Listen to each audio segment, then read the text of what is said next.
Baik teman-teman, saya mau mengevaluasi stop loss yang saya dapatkan dari trading saya di tanggal 11 sampai 15 Mei ini. Nah, kenapa kalau teman-teman bertanya saya selalu mengevaluasi stop loss saya? Ya supaya tidak terulang kembali di trade selanjutnya. Oke, saya mulai dari yang hari Kamis saja. Karena saya lihat dari Kamis sampai Jumat ada kurang lebih sekitar 3 SL ya. Nah, di hari Kamis, satu kesalahan yang menurut saya cukup fatal adalah saya memaksakan mengejar reversal. Memang kalau secara likuiditas ini terkesan bagus ya teman-teman posisinya. Mungkin kita buat seperti ini aja kali ya. Saya buat dalam bentuk replay seperti ini. Nah, supaya indikatornya juga menyesuaikan. Nah, kalau kita lihat di sini, anggaplah saya mulai trading sekitar jam 10 sampai 11. Kalau dilihat sepertinya oke, ini sudah menyentuh previous New York AM high, lalu ada H4 high juga. Ini sepertinya tempat yang menarik untuk continuation bullish. Nah, tapi kalau sudah terjadi jelas-jelas terjadi keadaan bearish seperti ini, harusnya saya fokus mengejar sell daripada mengejar buy. Nah, kita coba pas saya mulai entry, anggaplah di sini ya, saya mulai entry, saya lihat, oh oke, ini sudah ada pantulan, H1 low, H4 low, ada sweep dan ada engulfing. Oke, jadi ini menurut saya oke lah, ini tempat yang bagus untuk terjadinya reversal. Secara sudut kemiringannya juga masih masuk akal. Cuma salah satu hal yang menurut saya masih sering saya ulangi ya, ini salah satu kesalahan yang paling sering saya ulangi adalah ketika saya mengharapkan reversal, saya tidak menunggu adanya retracement. Nah, padahal retracement itu yang bisa benar-benar mengkonfirmasi sebuah reversal itu terjadi. Toh juga kalau memang terjadi reversal, lalu ada retracement, biasanya entry-nya tidak akan terlalu jauh dari entry kalau teman-teman agresif. Jadi lebih baik entry secara konservatif saja. Memang ada kadang-kadang di beberapa kasus ketika terjadi reversal tidak ada retracement, tapi lebih baik kita menunggu adanya konfirmasi, menunggu A plus setup, dan yakin kalau memang ini reversal daripada kita menebak-nebak. Karena trading itu adalah permainan analisis, bukan permainan menebak-nebak. Nah, sekitar jam 11 ini saya entry seperti biasanya saya menaruh SL di likuiditas terbawah terdekat. Nah, lalu kita tunggu. Nah, ternyata ketika sudah menyentuh, ketika menyentuh daerah trendline ini, harga tidak bisa menembus lagi ke atas, jadi tidak terbentuk adanya higher high. Dan semakin terlihat, oh ini semakin turun. Makanya di sekitar jam setengah 5 saya putuskan untuk cut loss. Nah, di sekitar ini saya putuskan untuk cut loss. Jadi saya tunggu momen yang tepat untuk entry lagi. Jadi di momen ini saya tidak ada entry di Asia London Session. Jadi saya tunggu New York Open dan kalau teman-teman lihat ini sempat menembus trendline. Oke, wajar kalau salah satu logika yang kita dapatkan adalah ketika menembus trendline, harapannya turun. Nah, tetapi kalau dilihat dari DXY-nya, ini sudah terlihat menurun pada saat ini. Dan kalau kita lihat di sini, ini terbentuk Bills Candle sebelum New York Open itu sendiri. Dan ternyata benar, ketika New York Open langsung naik drastis karena ini ada Bills Candle Pattern. Jadi ini bukan penembusan sebuah trendline. Ini adalah inducement manipulation sweep sebelum terjadinya reversal yang sebenarnya. Nah, ketika saya sadar, oh ini ternyata bukan continuation ke bawah, tapi ini benar-benar reversal yang terkonfirmasi. Akhirnya saya putuskan untuk ambil buy di sini, dan akhirnya baru bisa dapat TP di New York Open-nya. Lalu di sini kalau teman-teman lihat saya ada 2 entry di malam hari dan ini sangat-sangat saya tidak sarankannya. Ini saya masih terkadang ada greedy karena sebenarnya trading di New York PM itu bukan trading style saya. Tapi saya paksa dengan harapan, oh ini menembus ATH. Berarti seharusnya ini akan tembus lagi ke atas. Padahal Di hari Seninnya, di hari Senin sebelumnya saya sudah ngomong, oke Senin, Selasa, Rabu, Kamis kalau memang naik dan ada konsolidasi, kemungkinan besar Jumatnya turun drastis. Itu saya lupa. Jadi saya pasang entry buy dengan lot yang lumayan besar di sini dan teman-temannya sendiri dia turun drastis. Wah, ini saya sempat kena mental di sini. Hampir kena SL. Tapi saya lihat, oke lah, ini harapan terakhir saya untuk buy. Saya di sini melihat ada sweep yang bagus di 78,6%, MA 200. Akhirnya saya putuskan untuk buy dengan lot 2 kali lipat, tapi TP-nya kecil. Nah, dan ternyata TP-nya kena tembus. Sebenarnya hampir kena entry saya di sana. Nah, tapi saya sudah terlanjur kena mental duluan. Akhirnya order yang ini saya close profit, dan order yang ini saya cut loss. Hasilnya saya break even. Untungnya ya. Makanya kesalahan ini saya sangat-sangat tidak sarankan teman-teman untuk lakukan. Greedy itu sangat-sangat berbahaya. Dan ketika keadaan mental saya sudah membaik, ketika saya hampir kena loss yang lumayan besar, di hari Jumatnya saya lihat, oh ternyata sekarang ini benar-benar terlihat trendline-nya bearish. Ketika sudah ATH tertembus, ternyata harga Nasdaq tidak bisa tembus lagi, tidak bisa terus ke atas. Berarti saya lihat, oke, kali ini benar-benar bearish. Makanya saya tunggu ketika jam 11, jam 12 saya melihat ada momen yang tepat untuk entry. Nah ini kalau teman-teman lihat, ini ada semacam retracement ya. Ada semacam retracement, lalu di sini ada tempat untuk entry yang bagus, ada Judas sweep berkali-kali. Makanya saya putuskan untuk entry di sini, dan ternyata memang benar akhirnya turun tajam. Sayangnya saya waktu itu masih kena mental ketika hari Kamis kemarin hampir kena SL, jadi saya putuskan untuk TP di daerah sini. Walaupun saya tahu betul pasti 29100 kena sentuh, bahkan mungkin lebih. Nah, makanya kita lihat karena ada reversal, oke. Karena ini memang sudah waktunya untuk reversal ya, tapi reversal yang retracement, makanya terlihat di sini ada retracement. Dan ketika menabrak MA50 dia turun lagi, baru akhirnya nyampe 29100. Nah, sebenarnya di New York Open ini saya juga sempat trading tapi pakai funded account, dan sialnya saya full port dan saya kena SL. Kesalahan saya ada satu. Nah, jadi ini biar saya perlihatkan ya ke teman-teman.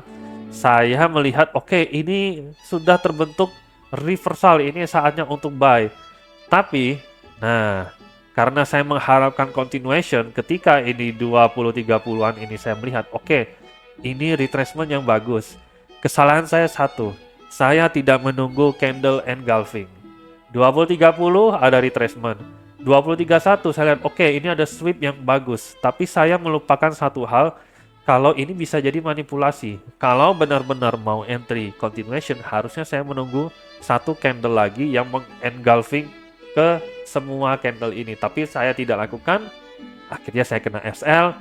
Dalam artian saya entry terlalu dini. Nah, jadi SL saya kena di sini.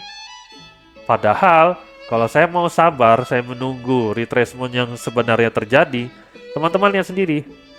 Nah, ada engulfing di sini yang tepat berada di daerah trendan bawah. Berarti ada kemungkinan besar ini adalah inducement.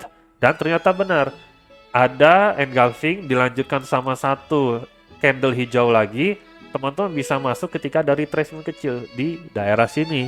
Harusnya kalau saya memang benar-benar melakukan sesuai dengan setup saya, SL-nya di sini kasih sedikit buffer, kasihlah sedikit likuiditas ke atas, H1 high bahkan mungkin lebih.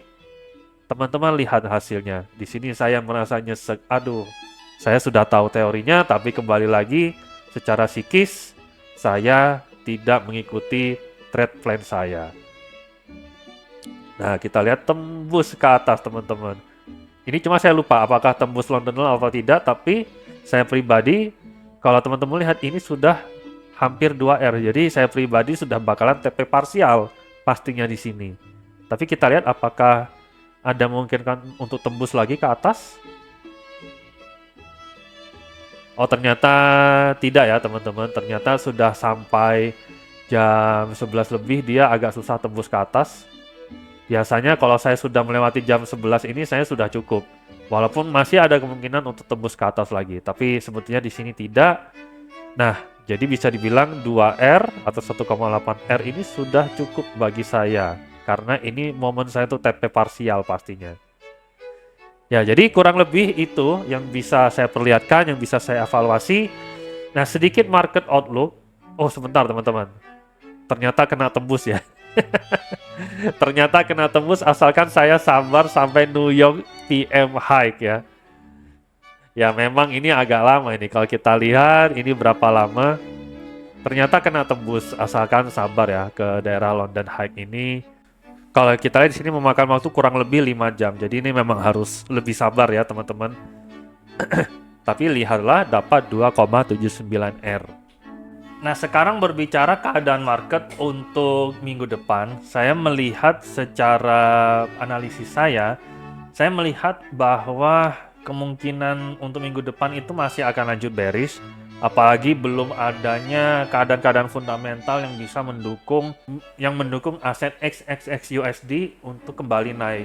Bisa kita lihat sendiri dari hari Jumat kemarin itu benar-benar bearish full mulai dari emas, Bitcoin, Nasdaq dan lain sebagainya.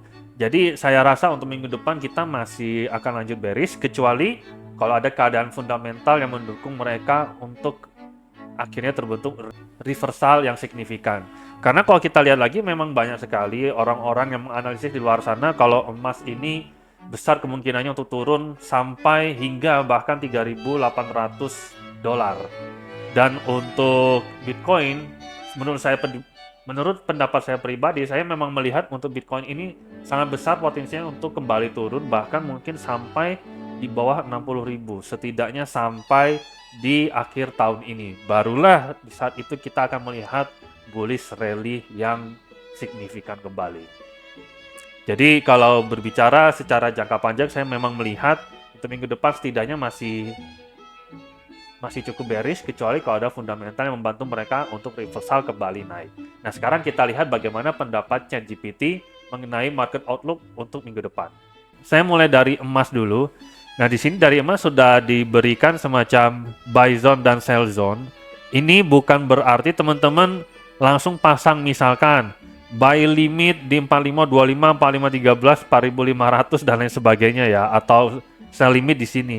Ini adalah titik-titik likuiditas tertinggi di mana teman-teman bisa melihat terjadinya reversal yang cukup signifikan.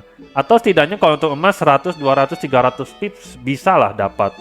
Seperti contoh, ketika saya Jumat kemarin melihat adanya ini bearish dalam, makanya saya tinggal menunggu momen untuk terbentuknya bearish yang lebih dalam lagi, makanya saya melihat ini ada konsolidasi, ini saya melihat pola bearish, lalu saya melihat ini ada Judas sweep, makanya saya putuskan untuk sell di sini dan dapat 400 pips. Jadi untuk kasus seperti ini, kalau teman-teman sabar menunggu emas untuk mencapai titik-titik ini, teman-teman bisa kemungkinan mendapatkan setidaknya 100, 200, bahkan mungkin kalau beruntung 500 pips. Tapi jangan sembarangan masuk, tunggu candle confirmation terlebih dahulu. Dan kalau memang kita lihat di sini, menurut ChatGPT, preferred setup-nya adalah short ya, kecuali jika terdapat perubahan dari candle pattern H4 atau HTF biasnya. Jadi untuk minggu depan, primary weekly biasnya adalah bearish menurut ChatGPT. Sama juga untuk di Nasdaq, kalau kita lihat, the market is no longer in an easy momentum phase. Dalam artian apa? Kita melihat market Nasdaq bullish terus-terusan selama berhari-hari, bahkan mungkin sudah 3 minggu ini. Dan saya selalu sampaikan ke orang-orang member AirGPT, saya ngomong kalau sudah naiknya sebesar itu, tinggal nunggu waktunya sampai dia turun tajam. Dan kemarin kita memang melihat penurunan yang signifikan dari harga Nasdaq. Jadi bisa dibilang bahwa sekarang momentumnya untuk menembus ATH cukup sulit ya, kecuali kalau secara fundamentalnya bagus. Walaupun memang secara teknikal masih bullish karena kemarin memang turun tapi tidak turunnya sesignifikan kalau emas yang dulu dari 5.500-an sampai tiba-tiba di 4.800-an. Kayaknya kalau di Nasdaq akan sulit ya seperti itu. Tapi tetap secara teknikal bullish, walaupun saya pribadi ngomong sebaiknya untuk minggu depan kita cukup berhati-hati, kita lihat keadaannya seperti apa. Kalau memang lanjut turun, oh berarti kita lebih baik fokus ke short atau sell saja. Oke teman-teman, kurang lebih itu evaluasi yang bisa saya sampaikan dari hasil trading saya di minggu lalu dan juga market outlook untuk minggu depan. Semoga teman-teman tradingnya bisa lebih sukses untuk minggu depan, dan kalau ada yang ingin ditanyakan bisa diskusi bersama saya di Telegram LGBT Trader Club di @aldiski_GPT.